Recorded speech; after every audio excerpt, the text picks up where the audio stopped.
আল্লাহকে যদি বন্ধু বানাতে পারি, যত না যন্ত্রণা, যত রকমের পেরেশানি আছে, যিনি দূর করে দিবেন তিনি কি? মুমিনের জীবনের পেরেশানি দুনিয়ার জীবনে একেবারে ফুরিয়ে যাবে না। যতদিন আপনি ইমানের উপরে থাকবেন, পরীক্ষা আসবে। এই পরীক্ষার পরে যিনি উত্তীর্ণ বানা জান্নাত দিবেন তিনি কে? আল্লাহ রাব্বুল আলামিন মুমিনের চোখের সামনে সবচেয়ে যিনি মাজলুম হবে, তার সামনে তিনি জান্নাতটাকে তুলে ধরবেন। ফেরেশতাকে বলবেন, এক নজর জান্নাতটা দেখায় নিয়ে আসো। সবচেয়ে মাজলুম যেই মুমিন হবে, এমন নবীর কবর আমি আমার ক্ষুদ্র জীবনে জিয়ারত করেছি। ইয়াহইয়া আলাইহিস সালাম, ওনার মাথা থেকে দেহটাকে আলাদা করে দেওয়া হয়েছে। দেহ এক জায়গায় দাফন করেছে, মাথা আরেক জায়গায় দাফন করা হয়েছে।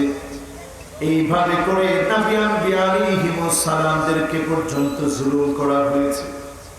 দেহ এক জায়গায়, মাথা আরেক জায়গায় দাফন করা হয়েছে। আল্লাহর আদালতে সবচেয়ে যিনি মাজলুম, আল্লাহ বলবে, মাজলুম আমার গোলামটাকে জান্নাতটা এক নজর দেখায় নিয়ে আসো।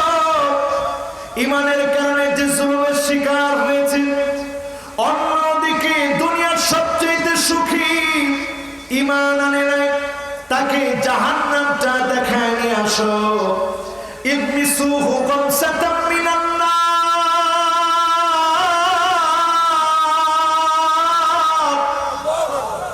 একদিকে জাহান্নাম দেখাতে নিয়ে যাবে। সবচেয়ে সুখী, সবচেয়ে টাকাওয়ালা, সবচেয়ে সম্ভ্রান্ত, ইমান আনে নাই, বেঈমান ছিল, তাকে জাহান্নাম দেখায় আনবে। সবচেয়ে মাজলুম ব্যক্তিকে জান্নাতটা দেখায় আনবে। দুজনকে আল্লাহ পাশাপাশি দাঁড় করাবে। বেঈমানটার দিকে তাকায় আল্লাহ বলবে, আজকে আমাকে কোন একটা সুখের দিনের গল্প বলো দেখি, দুনিয়ার জীবনের কোন একটা সুখের কথা মনে করে আমাকে বলো। লোকটা বলবে, আল্লাহ, কোন সুখের কথা মনে নাই, কোন সুখ দেখি নাই। এক মুহূর্ত জাহান্নাম দেখে দুনিয়ার সুখ শান্তি ভুলে যাবে।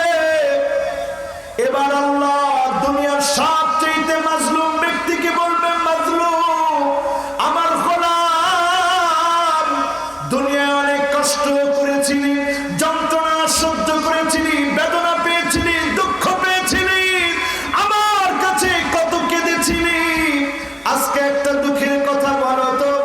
লোকটা সেদিন চিৎকার করে বলবে, মা সাবানি কত দুররুন আও বালা,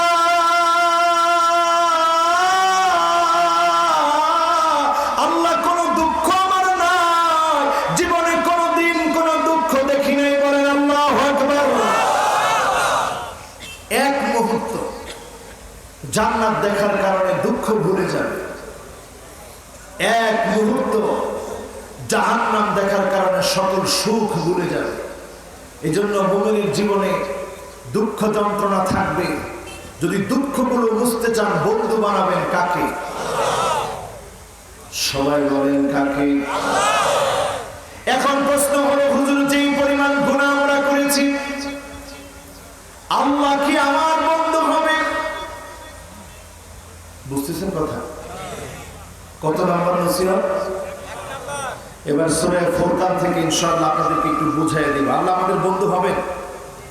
বলেন, বন্ধু হবে? আল্লাহ আমাদের বন্ধু হবে কিনা? হুজুর যেই পরিমাণ আমরা অন্যায় করেছি, আল্লাহ কি আমার বন্ধু হবে? ওয়াহশী নাম শুনেছেন আপনারা কিনা? আরো জোরে বলেন কিনা? আরো জোরে বলেন কিনা? যেই ওয়াহশী আমির হামজাকে শহীদ করে দিয়েছিল, সাইয়্যিদুশ শুহাদা আমির হামজাকে উহুদ প্রান্তে যে ওয়াহশী শহীদ করে দিয়ে কলিজা চিবিয়ে খেয়েছিল, কান কেটে ফেলেছিল, নাক কেটে ফেলেছিল, চোখ উপড়ে ফেলেছিল, আল্লাহর নবী চাচার দিকে তাকিয়ে শুধু কেঁদেছিলেন। মক্কা বিজয়ের পরে ওয়াহশীর মনে এই কথা চলে আসলো, আমিও তো জান্নাতে যেতে চাই, আল্লাহ কি আমার মতো ওয়াহশীকে মাফ করবে? মনের ভিতরে ভালোবাসা জেগে উঠেছে আল্লাহর প্রতি, ফিরে আসতে চেয়েছে ইসলামের দিকে। নবীজি তখন ঘোষণা করে দিলেন, এমন কিছু মানুষ আছে মক্কার মধ্যে যাদের কোনো মাফ নাই, যাদের কোনো ছাড় নাই। তাদের মধ্যে একজন হলো ওয়াহশী। রেড অ্যালার্ট জারি করা হলো, ওয়াহশীকে যেখানে পাবা সেখান থেকে ধরে আনবা। ওয়াহশী সেই মুহূর্তে নবীজির কাছে চিঠি লিখলেন, ইয়া রাসূলুল্লাহ, আমার বড় মনে চায় আমি ইসলাম গ্রহণ করব, আমার মনে চায় আমিও মাফ চাবো, কিন্তু কোরআন কারীমের একটি আয়াত, কোরআন কারীমের একটি আয়াত, সূরা ফুরকানের এমন একটি আয়াত আছে যেই আয়াতের কারণে আমার বড় ভয় লাগে আল্লাহকে আমাকে মাফ করবে নাকি। আয়াতটা হচ্ছে ওয়াল্লাযীনা লা ইয়াদউনা মা'আল্লাহি ইলাহান আখার ওয়া লা ইয়াকতুলুনা আন-নাফসাল্লাতী হারামাল্লাহু ইল্লা বিল হক ওয়া লা ইয়াজনুন ওয়া মান ইয়াফআল যালিকা ইয়ালকা আসামা। এই আয়াতের কারণে আমার বড় ভয় হয়। এই একটা আয়াতের কারণে যদি আল্লাহ আমাকে ধরেন, আমি আল্লাহ ছাড়া অন্য কি ইলাহ মেনেছি, অন্যায়ভাবে আমির হামজাকে শহীদ করে দিয়েছি, আমি জিনা করেছি, ব্যভিচার করেছি, যদি আল্লাহ আমাকে আযাবের মধ্যে নিক্ষিপ্ত করে আমার গুনাহ যদি মাফ না হয়, এই ভয় ছিল ওয়াহশীর মনে। আল্লাহর রাসূলের কাছে যখন চিঠি লিখেছে, নবীজি পাল্টা ওয়াহশীর কাছে চিঠি লেখালেন, ইল্লা মান তাবা ওয়া আমানা ওয়া আমিলা সালিহান ফাউলাইকা ইউবাদদিলুল্লাহু সাইয়্যাতিহিম হাসানাত।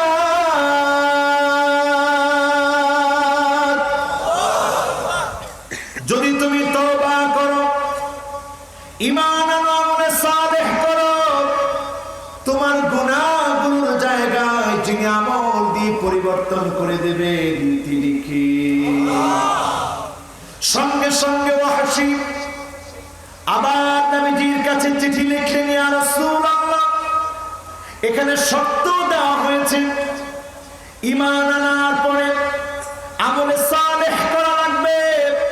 আমি ঈমান আনলাম, আর এক মুহূর্ত যদি সময় না পেলাম, অন্ধকার কবরে যদি আমি চলে গেলাম, মালাকুল মউত যদি চলে আসে, কেমন করে আমি মাফ পাবো, কেমন করে জান্নাতে যাব? বড় শখ হয় জান্নাতটা যেন পাই। সঙ্গে সঙ্গে আল্লাহর নবীর কাছে চিঠিটা আবার পাঠায় দিলেন।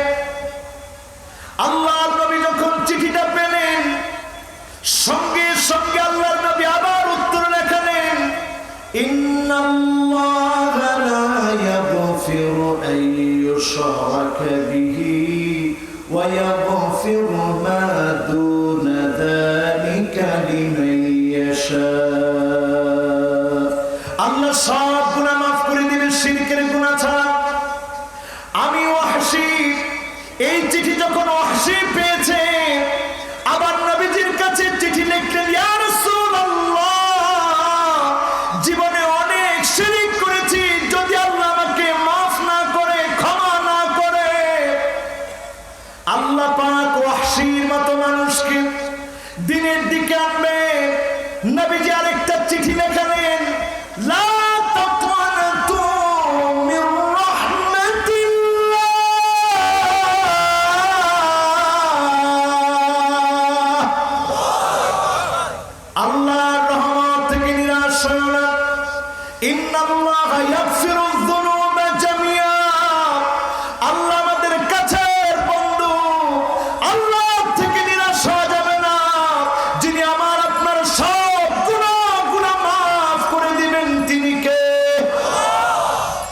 বিশ্বাস হয়? ওয়াহশী এইটা পাওয়ার পরে আর দেরি করেন না, চেহারাটা চাদর দিয়ে ঢেকে নবীজি সাল্লাল্লাহু আলাইহি ওয়াসাল্লামের কাছে হাজির হলেন। ইয়া রাসূলুল্লাহ, আমি ওয়াহশী এসেছি, বড় অন্যায় করেছি, আমির হামজাকে শহীদ করে দিয়ে আজকে কালেমা পড়তে এসেছি। আল্লাহ নবী ওয়াহশীকে কালেমা পড়া দিলে নবীজি বললেন, ওয়াহশী তুমি ইসলাম গ্রহণ করেছো, আল্লাহ সব মাফ করে দিবে। কিন্তু যখনই আমি তোমার চেহারার দিকে তাকাই, আমার চাচা আমির হামজার কথা আমার বারবার মনে পড়ে যায়। আমার সামনে আসলে তুমি চেহারাটা ঢেকে রাখবে, দূরে দূরে থাকবে। সেই দিন থেকে ওয়াহশী দূরে দূরে থাকে। নবীজি দুনিয়া থেকে বিদায় নিলেন, ওয়াহশী দূরে দূরে ছিলেন, কাছে আসলে চেহারা ঢেকে রাখে। আবু বকর রাদিয়াল্লাহু তাআলা আনহুর সময় মুসাইলামাতুল কাযযাব নামে মিথ্যা নবুয়তের দাবিদার ভণ্ড মিথ্যুক প্রতারক যখন নবী দাবি করেছে, তার বিরুদ্ধে যখন যুদ্ধে সাহাবায়ে কেরাম অংশগ্রহণ করেছে, ওয়াহশী আর দেরি করে না, ওই ছুরিটা নিয়ে বের হয়েছে যেটা দিয়ে আমির হামজাকে শহীদ করেছিল। ওই ছুরিটা নিয়ে বের হয়ে গিয়ে মুসাইলামাতুল কাযযাবকে টুকরা টুকরা করে মেরেছে। আল্লাহর নবীর সাহাবী ওয়াহশী আবু বকরের সামনে দাঁড়িয়ে ফুপিয়ে ফুপিয়ে কাঁদতেছে। আবু বকর বলছে, ওয়াহশী তোমার চোখে পানি কেন? ওয়াহশী বলছে, আবু বকর এই ছুরিটা দিয়ে সাইয়্যিদুশ শুহাদা আমির হামজাকে শহীদ করেছিলাম, আজ এই ছুরিটা দিয়ে মুসাইলামাতুল কাযযাবকে দুনিয়া থেকে বিদায় করে দিয়েছি। আর দেরি করে নাই, খলিফাতুল মুসলিমিন আবু বকর চেয়ার ছেড়ে এসে দৌড়ে জড়িয়ে ধরলেন ওয়াহশীকে, জড়িয়ে ধরে বললেন, ওয়াহশী আর কোনদিন চেহারা ঢেকে রাখা লাগবে না। ওয়াহশী তুমি এমন কাজ করেছো, তোমার ছুরিটা আজকে দুই দিকে ধারানো হয়েছে, ইসলামের পক্ষে তোমার ছুরি দিয়ে বিজয় এসেছে, আর কোনদিন চেহারা ঢাকা লাগবে না। ওয়াহশীর কান্না তখনও থামে না। কেন ওয়াহশী কাঁদছে? এই জন্য কাঁদছে, মনের ভিতরে বারবার মনে পড়ছিল, আজকে যদি আমার রাসূল থাকতে আবু বকরের মতো জড়ায় ধরে বলতেন, ওয়াহশী রে আর দূরে থাকা দরকার নেই, মুসাইলামাতুল কাযযাবের মতো মিথ্যাবাদী তোমার হাতে দুনিয়া থেকে বিদায় নিয়েছে। ও তরুণেরা, ও যুবকেরা, সারা জীবন গান বাজনা নিয়েছিলে, আজকে থেকে দ্বীনের জন্য ফিরে আসেন, আল্লাহকে বন্ধু বানান, যিনি কবুল করবেন তিনি কে? কত নাম্বার? জোরে আওয়াজ করে বলেন, কত নাম্বার? কয়টা নসিহত জানি বলবো ইনশাআল্লাহ। এরপরে আমার ভাইরা সিদ্ধান্ত নেন, মরুভূমির ভিতরে যদি একটা উট হারায় যায়, আপনার আমার যাদের অভিজ্ঞতা আছে মরুভূমিতে ঘোরা, শত শত কিলোমিটার ঘুরলে ধুধু মরুভূমির প্রান্ত ফুরায় না।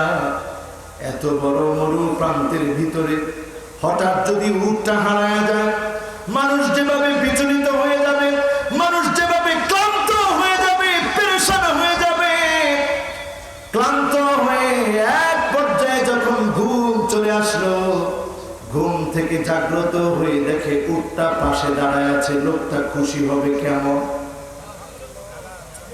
কেমন বলেন, কেমন? মাশাআল্লাহ। যেজন দাওয়াত দিয়ে গেছিল যে চলেন আমরা একসাথে চলে যাই, সেও চলে আসছে, বলেন আল্লাহু আকবার। আমি আমার একটু অন্যরকম তো হিসাব রাখি যে কে কোনে যাচ্ছে, কে কোন সময় আসছে। একজন আবার যাচ্ছে, দেখি সেও আসে কিনা। ইনশাআল্লাহ আপনারা আছেন তো ইনশাআল্লাহ? কার নাম বললাম এতক্ষণ? ওয়াহশী। কার নাম? এরকম আর দুই চারটা ঘটনা শোনালে থাকবেন তো আপনারা? আমি ইনশাআল্লাহ টাইমের বেশি কিন্তু যাবো না, ইনশাআল্লাহ টাইমে টাইমে থাকবো, কোন ইনশাআল্লাহ? আছে কয়টা জানি নসিহত গেছে কয়টা? মরুভূমিতে উঠ হারাই গেছে, পেলে কেমন খুশি হবে? আর একটা মোবাইল হারাই গেলে তা পেলে আপনার কত খুশি হন। আর যদি মরুভূমিতে একটা উঠ হারাই গেছে, যাওয়ার কোনো উপায় নেই, নিশ্চিত আপনি মারা পড়বেন, মারা যাবেন নিশ্চিত। এমন সময় উঠে দেখেন উঠটা আপনার হাতের কাছে, খুশি না বেজার? আমার আল্লাহ বলেন আল্লাহু আশাদ্দু ফারহান বিতাওবাতি আহাদিকুম মিন আহাদিকুম বিদাল্লাতি ইযা ওয়াজাদাহা। একটা উট হারায় গিয়ে আপনি যেমন খুশি হবেন, একজন গোলাম যদি তাওবা আছে, তাওবা করে গুনাহ ছেড়ে, তাওবার পথ যদি বেছে নেয়, গুনাহগুলো যদি ছেড়ে দেয়, আমার আল্লাহর কাছে যদি দুফোঁটা চোখের পানি ছেড়ে কাঁদে, এর চাইতে বেশি যিনি খুশি হয়ে যাবেন তিনি কে? আজকে থেকে বন্ধু বানাবেন কাকে? চিল্লা বলেন কাকে? দুই নম্বরে, আজকে যারা এখানে বসেছেন, আল্লাহকে বন্ধু বানানোর পরে ওয়ামান আরাদা মুস্তানিসান ফাল কুরআন ইয়াকফি। কোরআনকে যদি আপনি নিঃসঙ্গ সময়ে, একাকিত্বের সময়ে কোরআন যদি বুঝে পড়তে পারেন, যিনি একাকিত্ব দূর করে দিবেন তিনি কে? আমরা কোরআন বুঝি না। 92% মুসলমানের দেশে সকল বিষয় নিয়ে মাতামাতি আছে, কিন্তু রাষ্ট্রীয়ভাবে আল কোরআনের বিধান বাস্তবায়ন হোক, এটা 92% মুসলমানের মধ্যে অনেক মুসলমান চায় না। এখন ঠিক বলে না, আস্তাগফিরুল্লাহ, এইরকমের ঠিক করে না কো ডুস ডাস, মারে না কো ফুসফাস, দুটা দুই আন্ত তেরে মেরে ডান্ডা করে দিব ঠান্ডা। এই ধরাসাপ মার্কা মুসলমান দেখি তো আমাদের এই অবস্থা। এখন কইছে ঠিক দুইজন, এটা কি বেঠিক কথা? 92% মুসলমানের দেশে যদি আমরা চাইতে পারতাম, ইন্না আদখালাহুল্লাহু কালিমাতাল ইসলাম, যিনি রন্ধ্রে রন্ধ্রে ইসলামের বিজয় দিয়ে দিতেন তিনি কে? এটাকে আমরা বুঝি? বলেন এটাকে আমরা বুঝি? যদি বুঝতাম, এখনো বাংলাদেশে যদি বলা হয় কয়জন কোরআন শুদ্ধ করে পড়তে পারে, সংখ্যা কম হবে না বেশি হবে? অথচ আল্লাহ নবীর জীবনের দিকে তাকায় দেখেন, কোরআন দিয়ে তিনি সমাজকে কিভাবে পরিবর্তন করলেন। একটি আয়াত তেলাওয়াত করছিলেন তিনি, আম খুলিকু মিন গায়রি শাইইন আম হুমুল খালিকুন।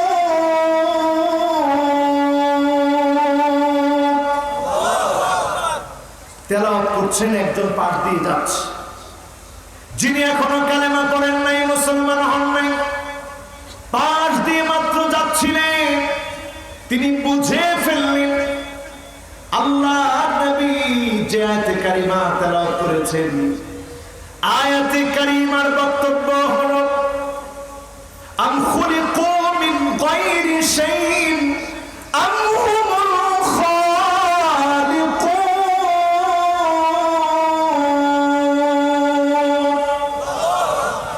আমার চোখ আমি বানাইছি না কে বানাইছে? আরে কথা কয় না, আমি বানাইছি না কে বানাইছে? আমার হাত আমি বানাইছি না কে বানাইছে? আমার জবান যিনি দিয়েছেন তিনি কে? এই যে কয়েকদিন আগে আলিপুর মাহফিল ছিল, ওই মাহফিলের অনেকে এখানে আসে। কে কে আসছেন একটু হাত তুলে তো দেখি। এসব আলিপুরের লোক। আলিপুর থেকে কে কে আসছেন? মাশাআল্লাহ, কয়েকজন আসছে। আলিপুর থেকে যারা আসছে, ওইখানে একজন অন্ধ হাফেজ আছে। এই বছরও আমার উপরে এই জামাটা ধরে দেখতেছে, হুজুর আপনি এটা কেমন জামা? এটা তো জুব্বা না মনে হয়, জুব্বার হাতা এরকম কেন? সে চোখে দেখে না, কিন্তু ধরে ধরে দেখতেছে। আমার সঙ্গে বসে খানা খাচ্ছে, কাঁটাগুলো আমি দেখে দেখে বাঁচতে কষ্ট হয়, সে না দেখে কাঁটাগুলো বাঁচল, খানা খেল। কারেন্ট চলে যাওয়ার কারণে আমার খানা খেতে কষ্ট হলো, অথচ তার সারা জীবনের জন্য কারেন্ট চলে গিয়েছে একটা বারের জন্য চিন্তা করে।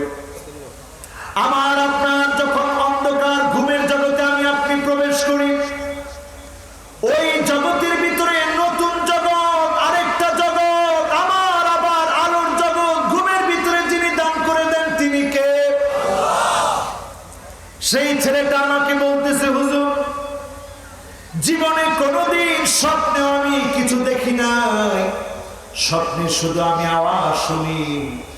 আমি চিন্তা করলাম মালিক, স্বপ্নের ভিতরে সে আওয়াজ শুনে, স্বপ্নের ভিতরে সে আওয়াজ শুনে, আর স্বপ্নের ভিতরে অন্ধকারাচ্ছন্ন জগতে চোখ বন্ধ হওয়ার পরে অন্ধকার জগতের ভিতরে যিনি আবার আলোর হাতছানি দিয়ে দেন তিনি কে?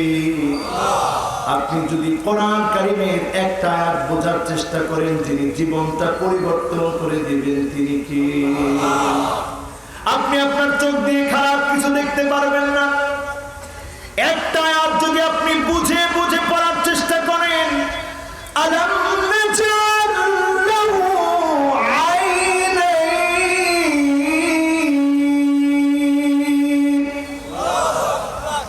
ওয়া লিসানান ওয়া শাফাতাইন। এই চোখ যিনি দিয়েছেন তিনি কি? ঠোঁট যিনি দিয়েছেন তিনি কে? জবান যিনি দিয়েছেন তিনি কে? এই চোখটা দিয়ে যদি আল্লাহর জন্য কাঁদতে পারে, আইনান লা তামাসসুহুমান নার, দুইটা চোখের মালিক যিনি জাহান্নামের আগুন থেকে মাফ করে জাহান্নামের আগুন হারাম বানায় দিবেন তিনি কে? আইনুন বাকাত মিন খাশিয়াতিল্লাহ,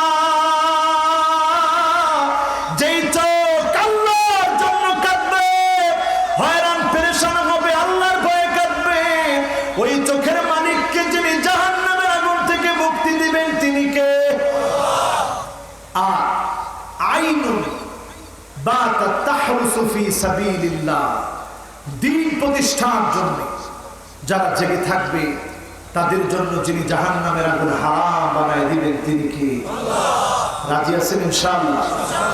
আমরা এই কোরআন বুঝে বুঝে পড়বো, রাজি আছেন ইনশাআল্লাহ? আমার মনে হয় কষ্ট হয়ে যাচ্ছে, মাহফিলটা শান্তি পাচ্ছে। এই মাহফিল, আজকের মাহফিলটা আমার কষ্ট হয়ে গেল। আপনারা আছেন তো? কয়টা জানি নসিহত করবো বলছিলাম? 3 নাম্বার নসিহতে আসেন আমার ভাইরা, ওয়ামান আরাদা গিনান ফালকিনাতু তাকফি, আপনি যদি অল্পে তুষ্ট হতে পারেন, যিনি আমাকে আপনাকে ধনী বানায় দিবেন তিনি কে?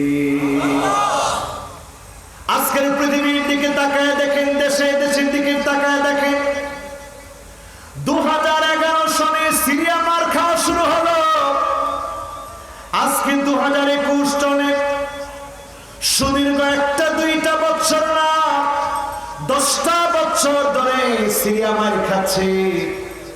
আজকে মুসলমান একটু কান খাড়া করে শুনে, এই মার খাওয়া আমাদেরকে বলে দিচ্ছে আগামী দিনে মুসলমানের প্রস্তুতি নিতে হবে। কোন টাইপের শ্রোতা আল্লাহ ভালো জানে। মুসলমান কাদের উপর এখনো মায়ের পড়ে নাই তো?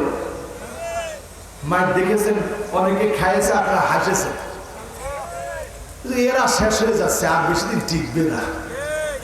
আবার বলে ঠিক,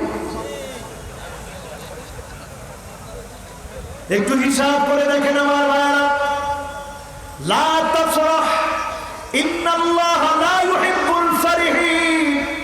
এমন নামদারি মুসলমান আছে, মুসলমান মার খেলে তারা অট্ট হাসি হাসে, এমন মুসলমান আছে না? না, এবার ঠিক আছে। যারা হাসেছে, যারা হেসেছেন অনেক, সামনে কাদার সময় চলে এসেছে, ঠিক না? ও আমার ভাইয়েরা, আমরা যেমন 92% মুসলমানের দেশে বসবাস করি, তুর্কিস্তানের দিকে তাকায় দেখে, তুর্কিস্তান সবাই মুসলমান ছিল, যাদেরকে উজবেকিস্তানের লোকগুলা পুরা মুসলমান ছিল, কিরগিজস্তানের লোকগুলা মুসলমান ছিল। এই দেশগুলো সব মুসলমানের দেশ। এই দেশগুলোর ভিতরে আলেমরা যখন হক কথা বলা ছেড়ে দিয়েছে, আল্লাহ এমন গজব দিয়েছে, জুলুমের পর জুলুম এখন চলতেছে। ঠিক না বেঠি? এইটা এখন ঠিক আছে। তো তার মানে কি বোঝা যায়? তার মানে বোঝা যায় সামনের দিনগুলোতে আমাদের জন্য আরো খারাপ দিন আসতেছে। ঠিক না বেঠি? এখন ঠিক করে না? ঠিক না বেঠি? এই খারাপ দিনের পরে আমার ভাইয়েরা দুশ্চিন্তা করার কোনো কারণ নাই। মুমিন তার জীবনে কখনো হতাশ হয় না। আজাবান লিআমরিল মুমিন ইন্না আমরাহু কুল্লাহু খায়র। ওই সময়ও যিনি মুসলমান যারা থাকবে, যারা ইসলামের পক্ষে ঈমানের পথে থাকবে, তাদেরকে যিনি বিজয় দিবেন তিনি কে? সিরিয়ার দিকে তাকায় দেখেন, সেই 2011 থেকে নিয়ে 2021 পর্যন্ত আজ অবধি 10টি বছর পার হয়ে গেছে, মার খাচ্ছে। আল্লাহর নবী বলেছেন সিরিয়া মার খাবে 12 বছর। এরপরে পৃথিবীর প্রেক্ষাপট অনেকটাই চেঞ্জ হবে। আরো 2 বছর পরে পৃথিবীর প্রেক্ষাপট চেঞ্জ হবে। আপনি আমি যদি এখনো ঘুমায় থাকি, আল ইসলামু কায়িমুন বিকাবিদুনিক, আপনি ইসলামের পক্ষে আসলেও বিজয় হবে, না আসলেও যিনি বিজয় দিবেনই দিবেন তিনি কে?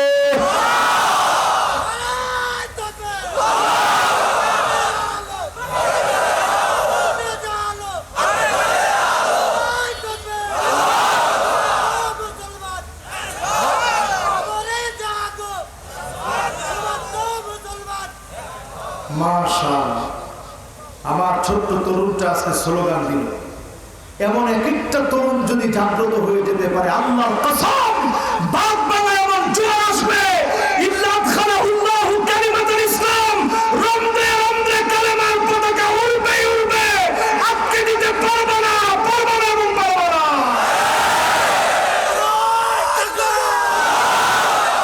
আবু তাহের চর্চা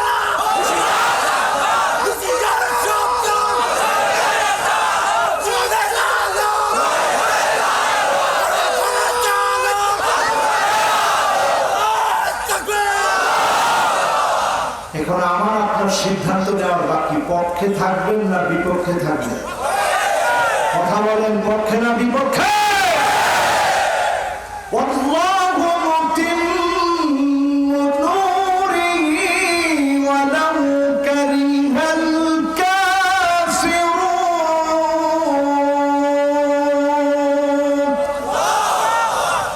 কাফেররা বড় বড় চোখ করে তাকায় থাকবে, মুনাফিকরা তাকায় থাকবে, তারপরেও 100% ইসলামের বিজয় তিনি দিবেনই দিবেন। তিনি কি? বিশ্বাস হয়? আরে বলেন বিশ্বাস হয়? বর্তমান পিআরসি জরিপ বলছে 2050 পর্যন্ত যদি পৃথিবীটিকে, বিবিসি সিএনএন পিআরসি জরিপ করে বলছে 2050 পর্যন্ত যদি পৃথিবীটিকে, সবচাইতে বেশি হবে মুসলমানের সংখ্যা। ইসলাম এবং মুসলমানরা হবে বিজয়ী। ধরে বলেন আল্লাহু আকবার। তুই বিজয়ের জন্য ঘুমায় থাকবে? যারা এখনো ফজরের নামাজে আসে না, ওরা কি আসলে বিজয়ী হতে পারবে? এক কথা বলেন, পারবে? এই জন্য আজকে সিদ্ধান্ত নেন, টাইট সিদ্ধান্ত নিতে হবে। অল্পে তুষ্ট হতে হবে। ক্ষমতার মোহে, ক্ষমতার কাছে নিজেকে বিক্রি করা যাবে না। মুমিন জীবনে অল্পে তুষ্ট হয়, তাদেরকে যিনি বিজয় দেন তিনি কে? নসিহত জানি কয়টা? কয় নাম্বারে আছে? আপনারা আছেন না চলে গেছে? অনেকে চলে গেছে। আছে? আমি দেখতেছি আমাদের কেউ চলে যায়নি। আপনারা আছেন তো? আলহামদুলিল্লাহ। বলেন কয় নাম্বার? এবার 4 নাম্বারে চলে যায় আমার ভাইয়েরা। একটু পরে কিন্তু জিজ্ঞাসা করবো কয়টা বাড়ি নিয়ে যাওয়া লাগবে। বলেন ইনশাআল্লাহ। এখন মাহফিলে খালি ওয়াজের মধ্যে সুর হয়, কিন্তু ওয়াজের ভিতরে নূর নাই। আমরা ওই নূরহীন সুরের পাগল হতে চাই না। এটা ঠিক বলেন না? তা আপনারা কি খালি সুর শুনতে চান না? আমরা সুর চাই, নূরও চাই। খালি সুর আছে, নূর নাই। মাহফিলটা এখন কি হয়েছে চিন্তা করে। মাহফিলের বক্তা এখন যা ইচ্ছা তাই করতেছে। ঠিক বলছে দুইজন, আর সব বক্তাদের এমন বক্তা আমরা দেখেছি যে বক্তা তার স্ত্রীকে এমন ভাষায় গালিগালাজ করছে যেগুলো মুখে উচ্চারণ করা যায় না। দেখছেন? ওর নাম নকশবন্দি, এখন হয়েছে বাক্সবন্দি। এদের ওয়াজও আপনারা গিয়ে গিয়ে শুনেন, টাকা খরচ করে শুনেন। খবরদার, এ সমস্ত বেদাতি বক্তাদের ওয়াজ শোনা যাবে।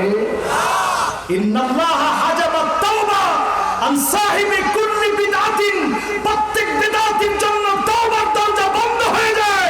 হাত্তা ইয়াদা বিদআতাহু, বিদআত ছাড়তে পারে না, তওবা করে তারা মরতেও পারে না। ঠিক না ঠিক?